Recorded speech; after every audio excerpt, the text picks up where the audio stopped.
जय हिंद दोस्तों, एक बार फिर से स्वागत है हेलो शिक्षा के ऑनलाइन प्लेटफॉर्म पर। एसएससी जीडी एग्जाम 2023 23 जनवरी 2023 की जो एग्जाम हुई है सेकंड शिफ्ट का क्वेश्चन पेपर एनालिसिस दोस्तों आपके सामने रख रहा हूं।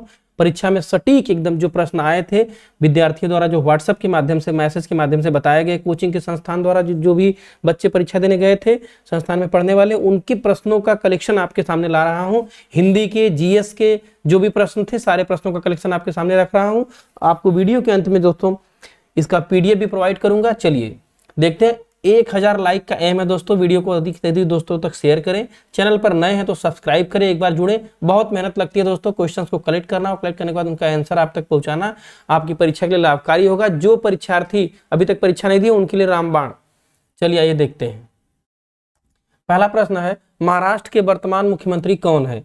महाराष्ट्र के वर्तमान मुख्यमंत्री दोस्तों एकनाथ शिंदे। यहाँ पर ऑप्शन नंबर ये वाला सही हो जाता है, पहला भी जो है विकल्प। पंजाब के भगवंत मान, ये भी प्रश्न आ सकता है, नए बने हैं। उत्तर प्रदेश के योगी आदित्यनाथ काफी चर्चा में रहते हैं, इनको भी ध्यान दीजिएगा, हालांकि फेमस है।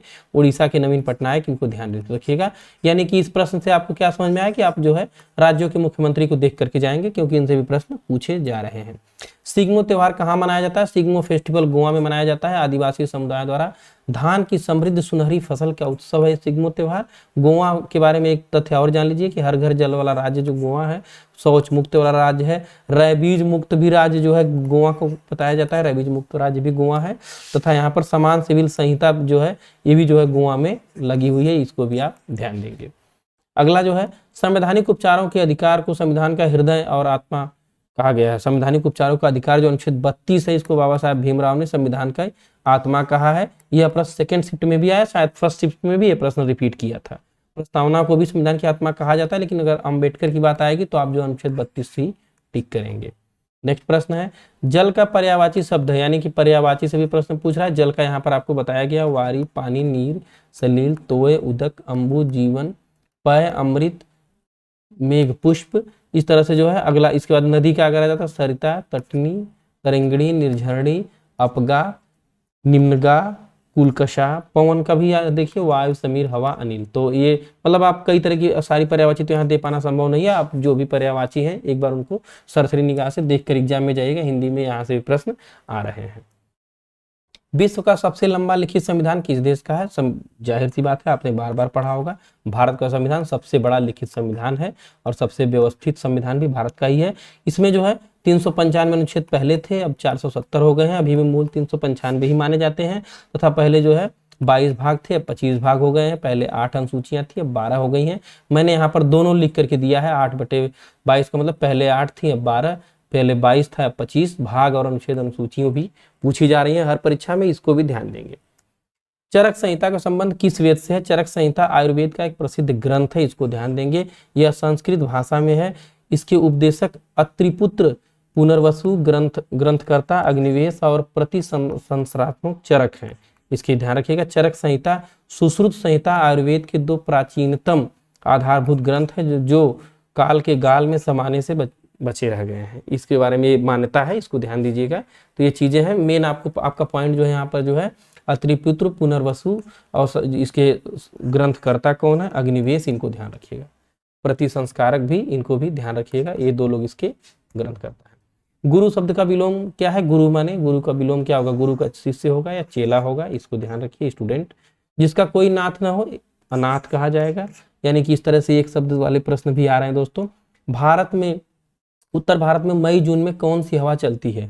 उत्तरी भारत में गर्मियों में, ध्यान से देखिए, गर्मी में लू जो चलती है उसी के बारे में यहाँ पर बताया गया है। उत्तरी भारत में गर्मियों में उत्तर पूर्व तथा पश्चिम पूर्व की दिशा से चलने वाली धूल भरी प्रचंड उष्ण शुष्क हवाओं को लू कहा जाता है। पाकिस्तान में सबसे ज्यादा चलती है इस तरह की हवा, मई जून में चलती है।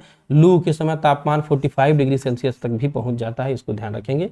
लू के बारे में आप अच्छे से जानते हैं, जो है गर्मी के मौसम में लू चलती है। मीराबाई चानू ने टोक्यो ओलंपिक में कौन सा पदक जीता था?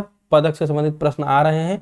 49 केजी वेट लिफ्टिंग जो है खिलाड़ी है मीराबाई चानू, इनके बारे में आप जानते हैं। सिल्वर मेडल इन्होंने जीता था। कम समय में सारे प्रश्न कराऊंगा। चैनल पर नए हैं दोस्तों तो सब्सक्राइब जरूर करें। आप लोग वीडियो तो देख लेते हैं दोस्त, लेकिन सब्सक्राइब नहीं करते हैं। सब्सक्राइब करें जिससे हमें सपोर्ट मिले, आपका सब्सक्रिप्शन ही हमारे लिए जो है मोटिवेशन का काम करता है दोस्तों। आपके लिए इस तरह से सारी पाली का पेपर लाऊंगा, पूरे क्वेश्चंस को इस तरह से डिटेल में लाऊंगा और क्वालिटी कंटेंट, ऐसा नहीं कि मोबाइल से टाइप करके और उसको पीडीएफ वगैरह पे पढ़ा रहा हूँ। पूरा व्यवस्थित आपके लिए, जिस तरह से आप देख रहे होंगे picture quality, video quality, audio quality content तैयार करने में मेहनत लगती है दोस्तों।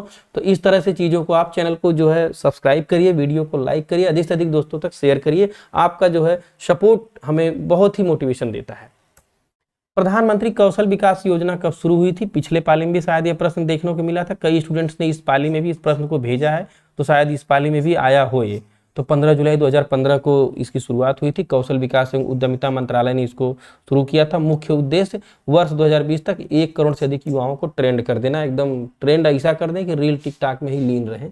यही 2020 में नया काम हुआ है। बाकी चलिए, लकीर का फकीर होना मुहावरे का अर्थ है पुरानी बातों पर चलना। नहीं मतलब लकीर का फकीर हो चुके हैं एकदम, तो पुरानी बातों पर चलना माना जाता है। यानी एक ही बात को पकड़ के बैठे रहना कि जो है तो यही बात सही है, नई चीज़ों को एक्सेप्ट हम नहीं करेंगे। इस तरह के मुहावरे पूछे जा रहे हैं। हिंदी जीएस का कलेक्शन है दोस्तों, सारे प्रश्न कराऊंगा, इत्मीनान से सुनिएगा, बहुत कम समय में आपके सारे प्रश्न कवर हो जाएंगे। इनको देखिएगा। इसका पीडीएफ भी मैं आपको डिस्क्रिप्शन में टेलीग्राम चैनल का लिंक दिया हूँ, उस चैनल पर मैं सारे पीडीएफ डालता हूँ। इसके पहले भी जितने एग्जाम हुए सबका पीडीएफ उस पर पड़ा है। आप जाएं, हेलो शिक्षा के टेलीग्राम चैनल को ज्वाइन करें तथा उससे पीडीएफ डाउनलोड करें। राज्य की कार्यकारी शक्तियों को किस अनुच्छेद में समाहित किया गया? अनुच्छेद 154 को ध्यान रखेंगे। राज्यपाल का जो है कि राज्यपाल का अनुच्छेद 152 से 162 तक होता है, से भारत के संविधान भाग 6 में जो है ये आता है। यह राज्य के कार्यकारी प्रमुख और भारत के राष्ट्रपति द्वारा नियुक्त होता है। इसको ध्यान रखेंगे कि राज्य की कार्यकारी शक्तियों का इसमें उल्लेख किया गया, अनुच्छेद 154। भरतनाट्यम का जनक, अब मतलब पहले तो ये पहले नृत्य पूछता था, नाटक पूछता था या भागा पूछता था, अब उसका जनक कौन है ये कई शिफ्ट में मैंने देखा, तो इसको ध्यान देखेंगे कि भरतनाट्यम का जनक किसे कहा जाता है।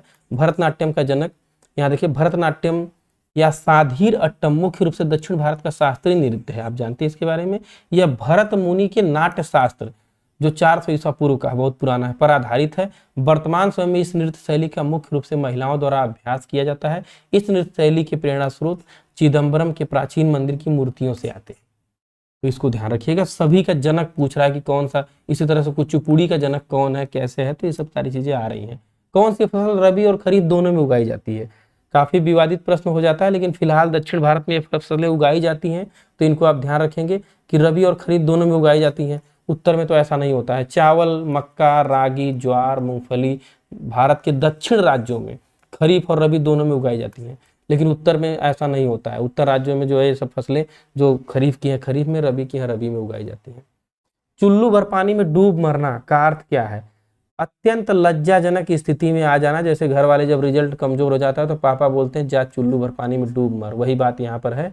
और इसके बाद कुछ मुहावरे हमने और दिया है, बहुत ही स्पेशल ये मुहावरे काफी एग्जाम्स में पूछे हुए हैं। अंगारे बरसाना, अत्यधिक गर्मी पड़ना।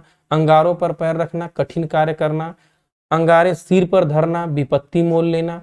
अंगूठा चूसना, बड़े होकर भी बच्चों की तरह नासमझी की बात करना। अंगूठा दिखाना, इनकार करना। अंगूठी का नगीना, अत्यधिक सम्मानित व्यक्ति अथवा वस्तु। परमाणु से नाभिक तक की दूरी को क्या कहा जाता है? तो परमाणु की त्रिज्या कहा जाता है। ध्यान देंगे, साइंस का प्रश्न है। ठोस से सीधे गैस में बदलने की क्रिया कही जाती है। तो थोड़ा सा इसको आप देखेंगे क्या उत्तर है दोस्तों, कमेंट सेक्शन में हमें बताएंगे। इसका आंसर काफी सर्च किए, थोड़ा सा नहीं मिल पाया जल्दी में, हालांकि ये केमिस्ट्री से संबंधित प्रश्न है, तो शायद ऊर्ध्वपातन है कि क्या है, इसको जरा सा आप देख करके हमें कमेंट सेक्शन में जरूर बताएंगे इसका आंसर क्या होगा। यह आपके लिए छोड़ता हूं प्रश्न। सकर्मक क्रिया के उदाहरण है। अकर्मक क्रिया, सकर्मक क्रिया से प्रश्न है। वाक्य में जिस क्रिया के प्रयोग से कर्म की अपेक्षा रहती है उसे सकर्मक क्रिया कहते हैं। जैसे शीला ने सेब खाया, मोहन ने पानी पिया, यानी कि जिसमें कर्म रहेगा, पानी है, सेब है या कोई चीज कर रहा है तो वो सकर्मक हो जाएगी। छठी का दूध याद दिला देना, आसान है। कमेंट सेक्शन में आप बताएं कि क्या इसका जो है प्रयोग होगा, लिख करके। अंधेरा का विलोम क्या होगा, इसको भी बताएंगे। इस तरह से प्रश्न आ रहे हैं काफी। आज का प्रश्न काफी ठीक था। कबड्डी खेल के मैदान की लंबाई बताओ, तो 13 बाई 10 मीटर ध्यान रखेंगे। कबड्डी खेल के मैदान की लंबाई, बहुत कम समय में सारे प्रश्नों को कराऊंगा, आपका ज्यादा समय नहीं लूंगा। कबड्डी महासंघ के हिसाब से यह कोर्ट जो है बनता है, 13 बाई 10 मीटर इसकी लेंथ होती है। शुंग वंश का संस्थापक पुष्यमित्र शुंग, ये भी पूछ रहा है। प्राचीन इतिहास से देख रहा हूँ, मगध के इतिहास से काफी प्रश्न आ रहे हैं, उसको आप एक बार देख करके जाइएगा अगर आपका एग्जाम है तो। पुष्यमित्र शुंग। मौर्य वंश का संस्थापक कौन है, इसको जरा देखिएगा। आप नोट करिएगा और कमेंट सेक्शन में बताइए कि कौन मौर्य वंश का संस्थापक है। इसके बाद जो है मौर्य वंश का संस्थापक, शुंग वंश का संस्थापक, या फिर कह लीजिए कि और भी जो उस समय के प्राचीन इतिहास के हर्यक वंश का संस्थापक, शिशुनाग वंश का संस्थापक, तो ये कौन थे, इनको जरा सा आप देखिएगा। प्रश्न अच्छे लग रहे हो, वीडियो पसंद आ रही हो तो चैनल को अगर नए हैं तो दोस्तों सब्सक्राइब करें, लाइक करें। कमेंट सेक्शन में आप एक बार जो है यस लिख कर बताएं या फिर गुड लिख करके बताएं, तो हम समझ जाएंगे। अगर आप गुड लिखते हैं तो कि हाँ आपको क्वेश्चन अच्छे लग रहे हैं, तथा इसको अलग ग्रुप में अधिक से अधिक दोस्तों तक जो एसएससी जीडी की परीक्षा देने जाने वाले हैं उन तक शेयर करें। जिनकी हो चुकी है चलिए उनके लिए तो ठीक है। तो चलिए मिलते हैं अगले सेशन के कल के एग्जाम में। चैनल पर नए हैं तो सब्सक्राइब जरूर कर लें।